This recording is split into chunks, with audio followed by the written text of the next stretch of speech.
President Trump announced today that the U.S. and Iran have had, quote, very productive talks that could lead to what he called, quote, the complete and total resolution of our hostilities in the Middle East. In a social media post, Trump said he had instructed the Pentagon to postpone all airstrikes against Iranian power plants and energy infrastructure for a 5-day period. Over the weekend, Trump had threatened to bomb power plants in Iran beginning today if the Strait of Hormuz is not reopened. Iran responded to Trump's earlier threat by warning it would retaliate by destroying essential infrastructure, including water systems across the region. A spokesman for Iran's Ministry of Health wrote on social media, quote, "As a doctor, I warn the organizers of the imposed war against Iran that attacking the infrastructure of my country, including water and electricity, means the indirect killing of thousands of innocent people lying on Iranian hospital beds." Iran's de facto closure of the Strait of Hormuz has created the world's biggest energy crisis in decades, as shipments of oil, natural gas, fertilizer have been drastically curtailed. A fifth of the world's oil supply transits through the strait. For more on the U.S. and Israel war on Iran and the significance of the Strait of Hormuz, we're joined now by Alfred McCoy, professor of history at University of Wisconsin-Madison. His most recent book is titled Cold War on Five Continents, A Global History of Empire and Espionage. His recent piece for Tom Dispatch headlined Imperial Decline in the Straits of Hormuz. Professor McCoy, we welcome you back to Democracy Now! If you can talk about the significance of this moment, even since we booked you yesterday, you have President Trump in a social media post indicating that there could be the end of hostilities. He is declaring a 5-day extension of his deadline before the U.S. attacks civilian infrastructure, clearly a war crime. Can you talk about what this all means, and particularly your focus on the Strait of Hormuz, why you talk about imperial decline? Sure, Amy. In this wide world, there are only 7 major maritime choke points. 2 of them lie in the Middle East, the Suez Canal and the Straits of Hormuz. So let's look at what happened in the Suez Canal. Back in 1956, the president of Egypt, Gamal Abdel Nasser, nationalized the Suez Canal, which up to that time had been British property. And the British government was so outraged under Sir Anthony Eden that they conspired with the French and the Israelis and mounted a major attack on Egypt.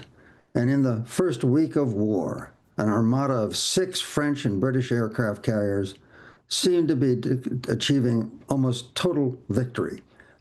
They shot down about 100 Egyptian aircraft. They destroyed the Egyptian Air Force. And in the sands of the Sinai Peninsula, the Israeli Defense Forces smashed the Egyptian tanks. And within that first week of war, Egypt had lost all of its strategic weapons. It was powerless, helpless before the might of this imperial juggernaut.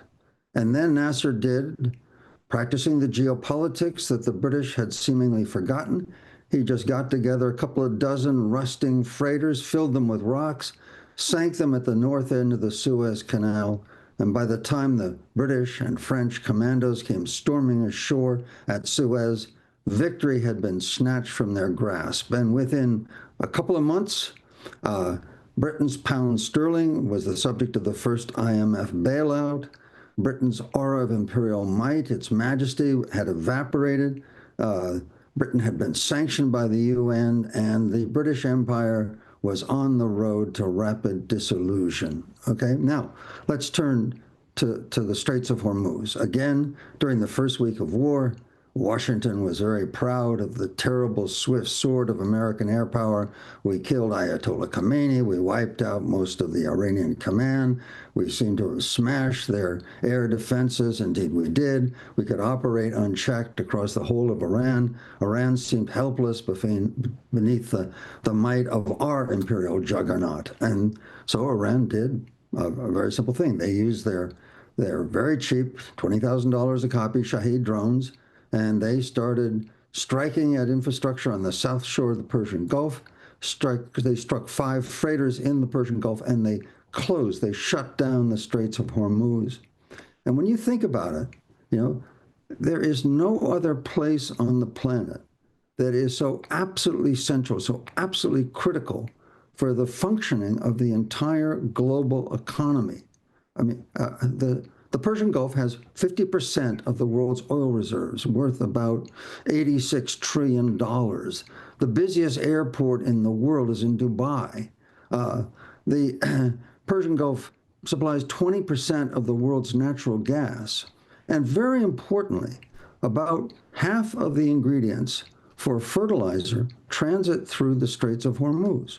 And when you think about it, okay, all right, what's going on right now? It's spring. Farmers in the entire northern hemisphere, the entire northern half of the globe, are planting their crops, and they need fertilizer in order to either, cover the costs of their planting, the seed stock, and to guarantee a good crop to feed the world's millions. And the flow of fertilizer out the Straits of Hormuz is absolutely stopped. In the Nile River Valley, the price of fertilizer is already up by 40%. In the United States, the price of fertilizer has nearly doubled from $350 a ton to $600 a ton. And this means that farmers worldwide, if they plant, are going to be faced with reduced crops. I mean, this was completely irresponsible. If you want to attack the Straits of Hormuz, there are 8 months in which you can do it without disrupting fertilizer supply for spring planting.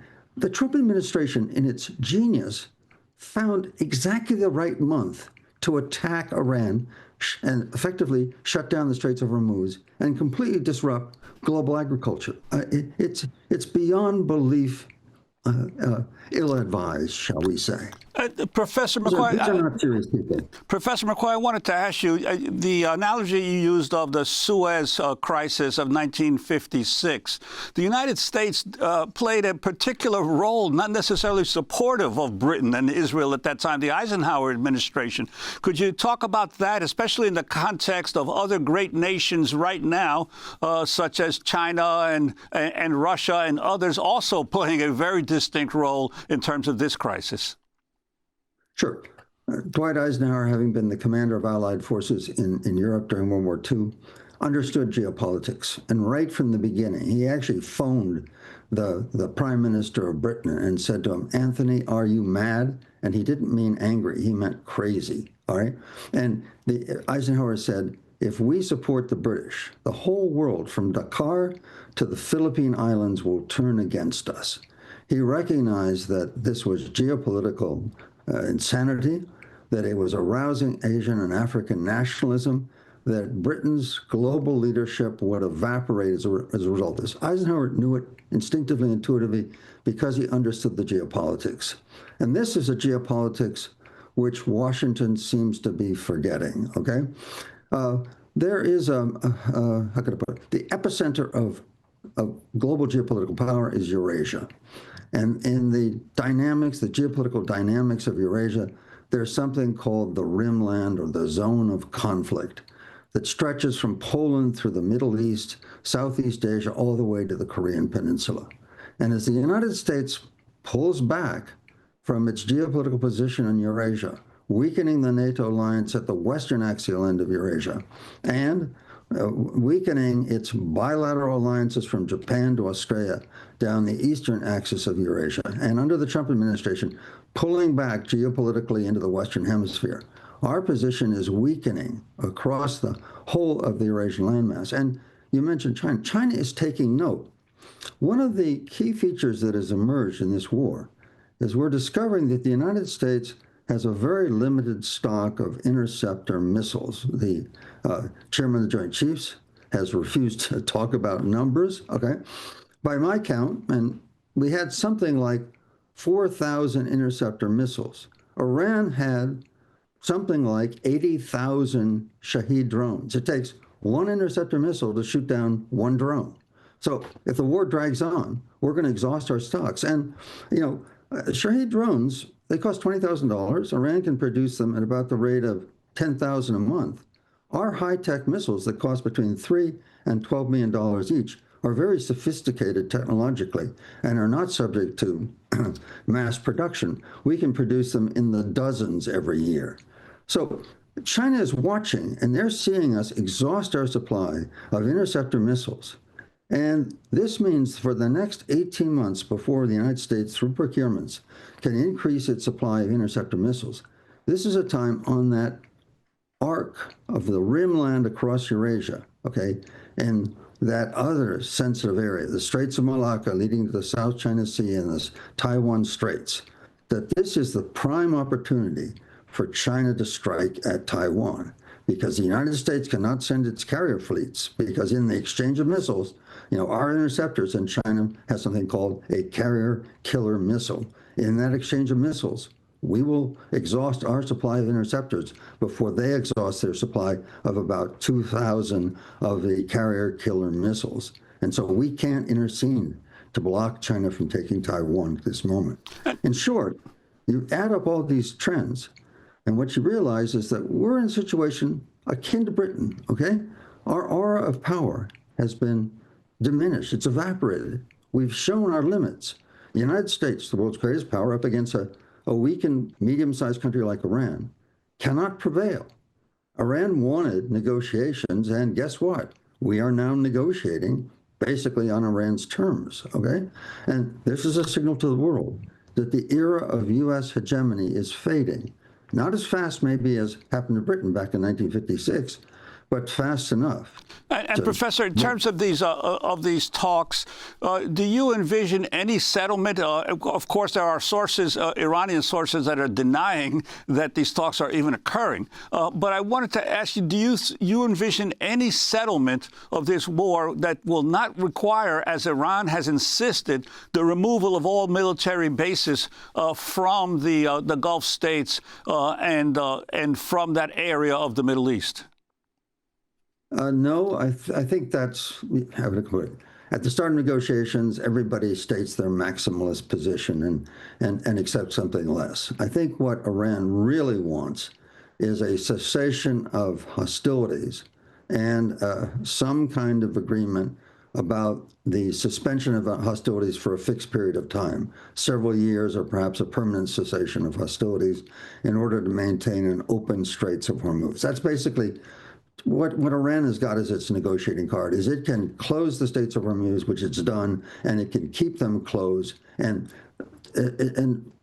completely disrupt the global economy. Look, Warren, there is no place on the planet that is so sensitive to the operation of the global economy as the Persian Gulf, all right? This is the one area that, for so many reasons, the fertilizer, the air transport, the liquefied natural gas, the oil, all of that makes this region very sensitive and absolutely central to the global economy.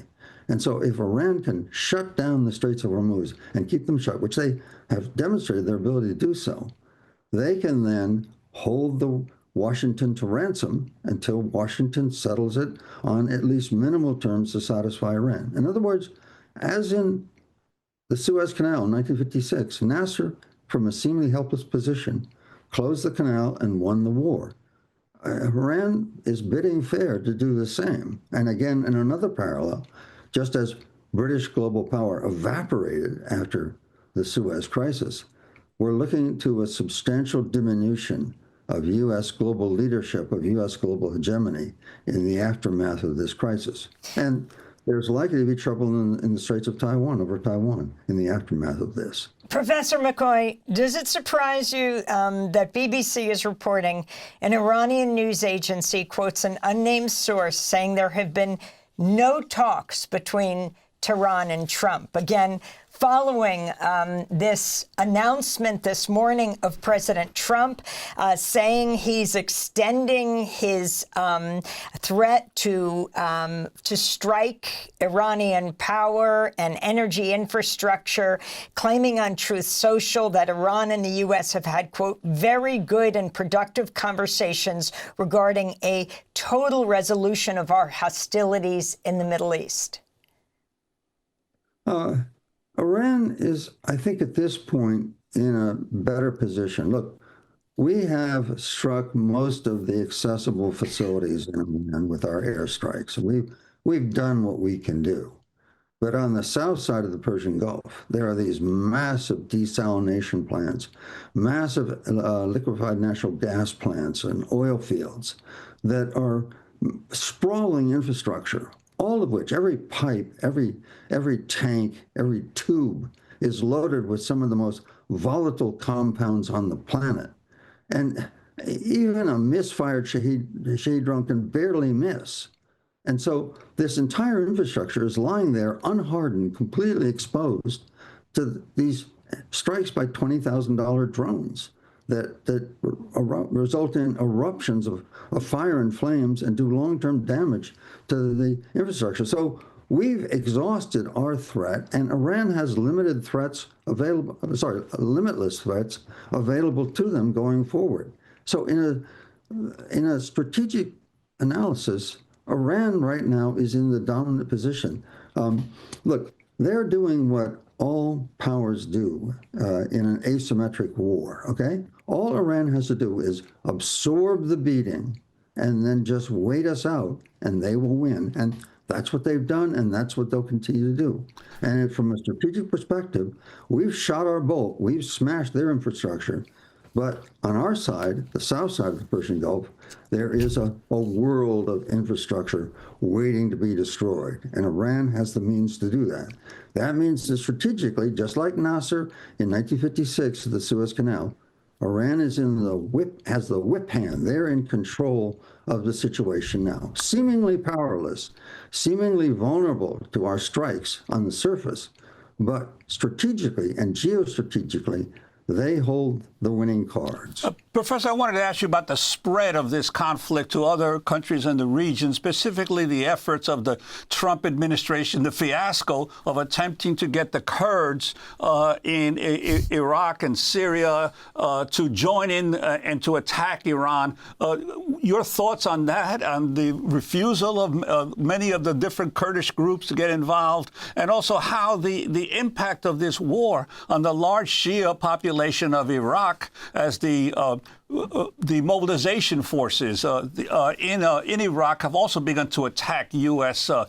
sites in Iraq. Yeah, right at the start of this conflict, President Trump, first of all, called on the Iranian people to rise up, as they had done in their recent eruption of mass protests. They didn't do that. They couldn't do that because under attack, Iran's government managed to clamp down controls.